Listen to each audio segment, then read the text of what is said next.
Hi guys, welcome to tech talks with Rahul. और आज हम बात करने वाले हैं ओरिएंट इलेक्ट्रिक लिमिटेड के बारे में। तो उसका एनालिसिस करेंगे, उसका बिजनेस देखेंगे, उसके बाद में फंडामेंटल देखेंगे और लास्ट में चार्ट्स के अंदर देखेंगे क्या अपॉर्चुनिटीज़ नज़र आती हैं। तो चलिए स्टार्ट करते हैं। स्टार्ट करने से पहले अगर आपने चैनल को सब्सक्राइब नहीं किया है तो चैनल को सब्सक्राइब कर लीजिएगा। मैं रोज़ शाम को 7 बजे आपके लिए एक एनालिसिस एक वीडियो लेके आता हूँ।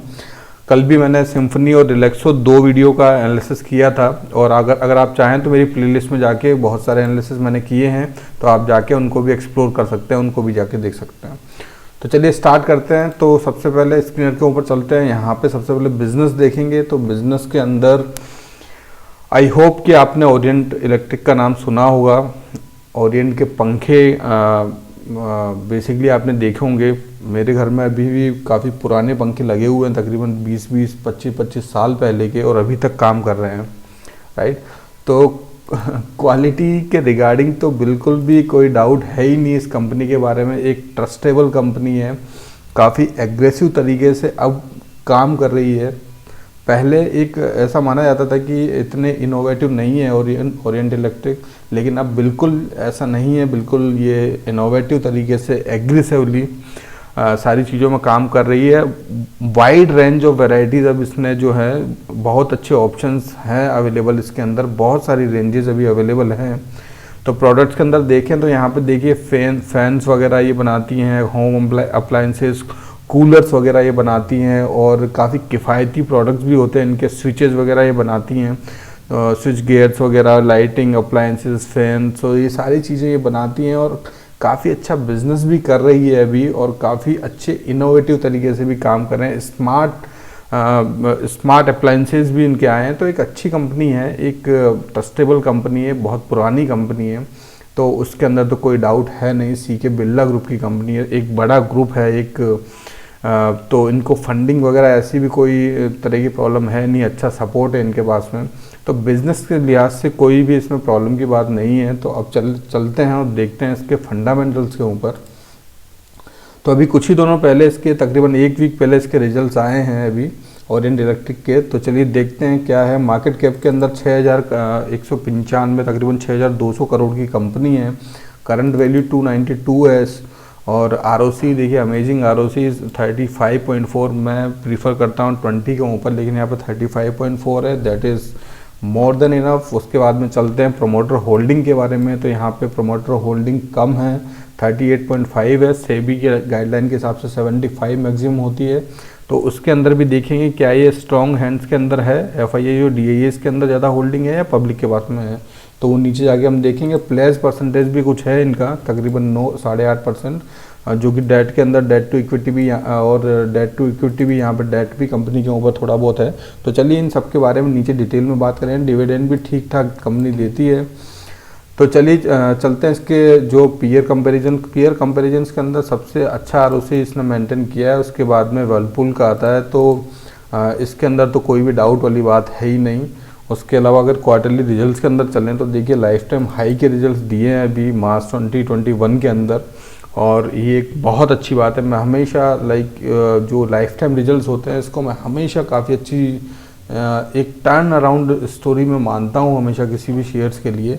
भले वो 1 करोड़ से ही क्यों ना आगे हो। 1 करोड़ 618 की जगह अगर 619 भी अगर आता है लाइफ टाइम रिजल्ट, तो वो बहुत मायने रखता है। ऑपरेटिंग प्रॉफिट की बात करें तो काफ़ी अच्छा इंक्रीज़ हुआ है यहाँ पे पिछले 2 क्वार्टर से देखा जाए। अगर इस साल जो कि 2020 जून के अंदर इनको भी मार पड़ी थी अच्छी खासी, उसके बाद में अच्छे तरीके से उन्होंने वापस से ग्रो किया, और काफ़ी अच्छा जो है रिजल्ट अभी यहाँ निकल के आया है। ओपीएम भी इनका काफ़ी अच्छा है, 12% का ओपीएम है। हालांकि पिछले क्वार्टर के मुकाबले जो है इनका ओपीएम गिरा है थोड़ा, लेकिन nothing to worry about, comfortable zone के अंदर है, काफ़ी अच्छा है। उसके अलावा देखा जाए तो यहाँ पे अदर इनकम जो है वो भी इंक्रीज़ हुई है, 3 करोड़ इनकी इंक्रीज़ हुई है। प्रॉफिट बिफोर टैक्स अगर देखा जाए तो वो भी नंबर्स काफ़ी अच्छे हैं यहाँ पे। और अगर नेट प्रॉफिट देखा जाए तो वो भी इनका काफ़ी अच्छा है। अगर मैं कंपेयर करूँ इनकी जो मार्च 2021 को, अगर मार्च 2020 से कंपेयर करूँ, तो एक काफ़ी अच्छा डिफरेंस यहाँ पर निकल के आता है यहाँ पे। तो सारी चीज़ें इसके अंदर क्वार्टरली रिजल्ट्स के अंदर अच्छी नज़र आ रही हैं। चलिए अब इसका जो प्रॉफिट एंड लॉस देखते हैं। तो प्रॉफिट एंड लॉस के अंदर अगर देखेंगे आप 2021 के अंदर तकरीबन कंसिस्टेंट यहाँ पे रहा है, जबकि अगर देखा जाए तो पिछले साल एक बहुत बड़ी मार इनको पड़ी थी क्वार्टर इसमें जून वाले क्वार्टर के अंदर। अगर देखें तो माइनस के अंदर जो है इनके यहाँ पे रिजल्ट्स ऑपरेटिंग प्रॉफिट्स वगैरह आए थे, लेकिन उसके बाद भी यहाँ पे काफ़ी अच्छे जो हैं एक कंसिस्टेंट नंबर इन्होंने यहाँ पे जनरेट किए हैं, और करंट जो लेटेस्ट क्वार्टर उसके अंदर एक अच्छा नंबर जनरेट किया है। तो ये एक बहुत अच्छी बात है, बहुत ही अच्छी बात है, राइट।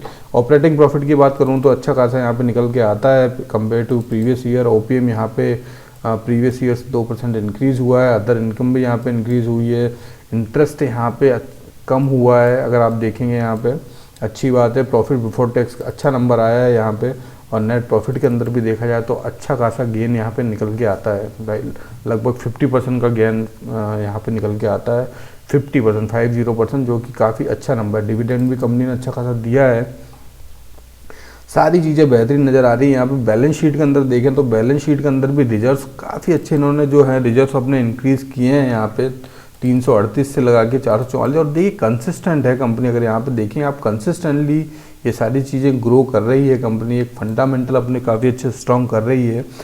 तो अगर बोरोइंग्स की बात करें तो कंटिन्यूसली बोरोइंग्स भी गिरा रही है। यहाँ पे देखिए इतनी बड़ी मार पड़ते हुए भी जो जून 2020 में जो इनको क्वार्टरली रिजल्ट्स में मार पड़ी थी, फिर भी इन्होंने अपनी बोरोइंग्स इस साल के अंदर जो है इतनी ज़्यादा कम की है। यहाँ पे आप देखिए तकरीबन 155 करोड़ तकरीबन इन्होंने 90 करोड़ के करीबन जो है अपनी बोरोइंग कम की है, और ये बहुत अच्छी बात है। ये सारी चीज़ें जो हैं, ये सारी चीज़ें जो नेक्स्ट इसका इन सारी चीज़ों का जो है शेयर्स के ऊपर बहुत फ़र्क पड़ता है, शेयर्स की ग्रोथ के ऊपर भी काफ़ी अच्छा फ़र्क पड़ता है, बिजनेस के ऊपर भी काफ़ी अच्छा फ़र्क पड़ता है, राइट। तो एक बहुत अच्छी बात मैं कहूँगा यहाँ पे इन्होंने बोरोइंग्स कम की है, और यहाँ पे अपने अच्छे खासे नंबर जो है यहाँ पे तकरीबन 100 करोड़ से इन्होंने अपने रिजर्व्स बढ़ाए हैं और 100 करोड़ से बोरोइंग कम की है। तो 200 करोड़ तो सीधा सीधा यहाँ पे निकल के आता है एक साल के अंदर, राइट। अब देख लीजिए कि अगर वो 200 करोड़ रुपए कहाँ पे इन्वेस्ट करेंगे या फिर किस तरीके से मैनेज करेंगे, तो उसके ऊपर बहुत बहुत बहुत फ़र्क पड़ता है उन चीज़ों से, राइट। तो चलिए यहाँ पे जो ये सारी चीज़ें आ गई, एसेट्स के अंदर भी इन्होंने एसेट्स इंक्रीज़ किए हैं अच्छे खासे, तो सारी चीज़ें अच्छी निकल के आती हैं। कैश के अंदर देखिए 727 करोड़ का कैश जो है यहाँ पे मार्च 2021 के अंदर नज़र आता है बुक्स के अंदर, जो कि काफ़ी अच्छी बात है। उसके अलावा आरओसी इनका काफ़ी अच्छा इंक्रीज़ हुआ है, यहाँ पे 29 से 35% इंक्रीज़ हुआ है, वो भी बहुत अच्छी बात है। अब चलते हैं हम इनके जो होल्डिंग्स हैं किन किन के पास में, उसके अंदर तो 38.52 की होल्डिंग है प्रमोटर्स के पास में। उसके अलावा देखा जाए तो देखिए एफआईआईज़ ने अपनी अच्छी खासी होल्डिंग यहाँ पे बढ़ाई है। अगर आप देखें तकरीबन 2.25 करोड़ जो है होल्डिंग इन्होंने परसेंट होल्डिंग अपनी बढ़ाई है। यहाँ पे डीएएस ने देखें तो होल्डिंग यहाँ पे कम की है तकरीबन आधा %। और यहाँ पे पब्लिक के पास में अगर आप देखेंगे ना, यहाँ पे पब्लिक के पास में तकरीबन 30% की शो हो रही है। लेकिन देखते हैं प्लेयर्स कौन कौन से, तो ये सारे ही बड़े प्लेयर्स हैं यहाँ पे ये होल्डिंग तकरीबन 11% की निकल के आती है इनके पास में। और उसके अलावा जो छोटे मोटे प्लेयर्स होंगे उनके पास में भी कुछ, तो मुझे लगता है कि जो पब्लिक के पास में वो होल्डिंग होगी वो 10 से 13% के बीच में होल्डिंग होगी, जो कि कंफर्टेबल नंबर है, नथिंग टू वरी अबाउट। तो ये बात हो गई यहाँ पे फंडामेंटल एंड बिजनेस की, और काफ़ी अच्छा बिजनेस है एंड काफ़ी अच्छे फंड जो भी बिजनेस हुआ है वो सारा जो है फंडामेंटल्स के अंदर बुक्स के अंदर यहाँ पे नज़र आता है। तो काफ़ी अच्छे फंडामेंटल्स हैं, काफ़ी अच्छा बिजनेस है इनका। तो अब हम बात करते हैं कि चार्ट्स के ऊपर क्या अपॉर्चुनिटी नज़र आती है, तो चलिए उसके बारे में बात करते हैं। तो उस पर जाने से पहले if you are liking the content please hit the like button, please subscribe the channel, share with your friend also. तो चलिए चलते हैं इसके ऊपर। तो यहाँ पे हम इसके अंदर ट्रेडिंग व्यू के ऊपर देखते हैं, ट्रेडिंग व्यू के अंदर क्या अपॉर्चुनिटी यहाँ पे नज़र आती हैं। तो सबसे पहले अगर यहाँ पे आप अपन देखें यहाँ पे, तो पिछले 3 ट्रेडिंग सेशन के अंदर 2 ट्रेडिंग सेशन के अंदर अच्छे खासे वॉल्यूम्स यहाँ पे नज़र आए हैं। अगर आप देखेंगे तो अच्छे खासे वॉल्यूम्स यहाँ पे आ रहे हैं, तीनों ग्रीनिश कैंडल यहाँ पे बनी है यहाँ पे। दूसरा मैं आपको एक इम्पॉर्टेंट बात बता दूँ, ये जो सपोर्ट है यहाँ पे इसको, ये काफ़ी स्ट्रॉन्ग सपोर्ट है। अगर आप देखेंगे तो ये यहाँ पे ये जो पहले जो हाई बनाया था वही वाला सपोर्ट तकरीबन है यहाँ पे, तो ये काफ़ी स्ट्रॉन्ग सपोर्ट है। दूसरा इसका रीज़न ये है कि इसने जो 100 DMA जो डे मूविंग एवरेज वाली जो लाइन है उस पर इसने सपोर्ट लिया है, तो ये बहुत ही स्ट्रॉन्ग सपोर्ट इसके लिए है यहाँ पे अभी।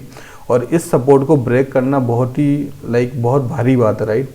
तो आसानी से इस तरीके के सपोर्ट जो है ब्रेक नहीं होते हैं, तो डाउन साइड में जाने के चांसेस मुझे इसके बहुत कम नज़र आते हैं। उसके अलावा अगर आप देखेंगे तो एक नया चार्ट पैटर्न जो है मैं आपको बताता हूँ आज, इसको बोलते हैं कप हैंडल चार्ट पैटर्न। तो अगर आप देखेंगे तो यहाँ पे इसने जो है, अगर आप देखेंगे यहाँ पे तो इसने यहाँ पे एक कप बनाया, उसके बाद में ये हैंडल बनाने की पूरी तैयारी कर रहा है। यहाँ पे ये यहाँ से हैंडल बनाएगा, यहाँ तक पहुँचेगा और उसके बाद में यहाँ से ये ब्रेकआउट, इस तरीके के जो पैटर्न हैं, इस तरीके के पैटर्न यहाँ पे ब्रेकआउट देते हैं, राइट। तो ये कप हैंडल पैटर्न यहाँ पे बन रहा है, जो कि एक अच्छा पैटर्न है। मैं काफ़ी रिलाई करता हूँ इस तरीके के पैटर्न्स के ऊपर। तो यहाँ पे ये एक कप बनाया, उसके बाद में ये यहाँ पे गया, यहाँ पे जाने के बाद में यहाँ से ये इस तरीके से ब्रेकआउट देके सीधा ऊपर निकल जाता है। तो अच्छा खासा एक मोमेंट इसमें नज़र आता है, क्योंकि सारी चीज़ें इसकी अच्छी नज़र आ रही हैं। तो मैं बुलिश हूँ शेयर के अंदर, और आप अपनी पोजीशन जो है आप बना सकते हैं अपने अकॉर्डिंग। अपना एनालिसिस करिए, अपने फाइनेंशियल एडवाइजर से बात कीजिए, उसके बाद में जो है आप अपनी जो भी पोजीशन बनाइए। मैं कोई भी चीज़ रिकमेंड नहीं कर रहा हूँ यहाँ पे। तो चलिए फिर कल बात करते हैं एक नए शेयर के साथ में, एक नए एनालिसिस के साथ में। अगर हो सका तो हो सकता है मैं आज भी बनाऊँ, अगर शाम को मुझे टाइम मिला, क्योंकि एक अच्छी अपॉर्चुनिटी मुझे नज़र आ रही है। Otherwise I will see you soon, I will meet you tomorrow. Thank you guys, thank you so much.